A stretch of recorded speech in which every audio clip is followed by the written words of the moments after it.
On a commencé ce projet-là 8 mois en amont. C'était un brief qui nous a été donné par la Paris Design Week et par le département partenariat d'AIS Éducation. Et on avait pour mission de proposer différentes visions autour de la thématique aussi large que possible du skate et surtout de l'exposer lors de la Paris Design Week sur 5 jours, donc 80 rues de Turenne. Il m'a été confié la mission de trouver une thématique. Donc moi j'ai réfléchi, j'ai proposé un moonboard et une inspiration autour de la thématique du skate. Je trouvais que ça faisait le lien entre la fin des JO.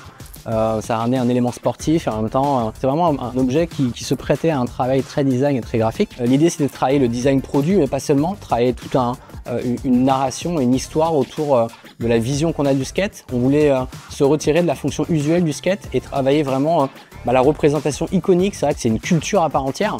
Donc on a travaillé cet ensemble de thématiques de manière libre et tutorée. On a dégagé des besoins matériels, des collaborations aussi. C'est vrai qu'on a été amené à collaborer avec des artisans, avec des designers. On a la chance d'avoir au sein des SDAC de Paris un atelier bien équipé pour tout ce qui est découpe du bois, avec de la place. On est partenaire à l'ESDAC de la Réserve des Arts qui nous permet d'acquérir du matériel à moindre coût, du matériel qui est récupéré de défilés ou d'autres plateaux télé. Donc, ce qui était important, c'est qu'ils réfléchissent à des futurs DA. Donc ils devaient concevoir le projet avec des plans, des briefs pour pouvoir après sous-traiter. Donc ils ont été amenés à défendre, à argumenter. Il y a eu aussi beaucoup de presse, donc à défendre leur projet devant des journalistes, devant des designers, devant des curieux. Donc ça, c'est pour eux, c'est un très très bel entraînement. Il y a eu beaucoup d'engouement, l'inauguration a été très très remplie, on a eu une belle presse et les étudiants ont pu échanger avec des professionnels.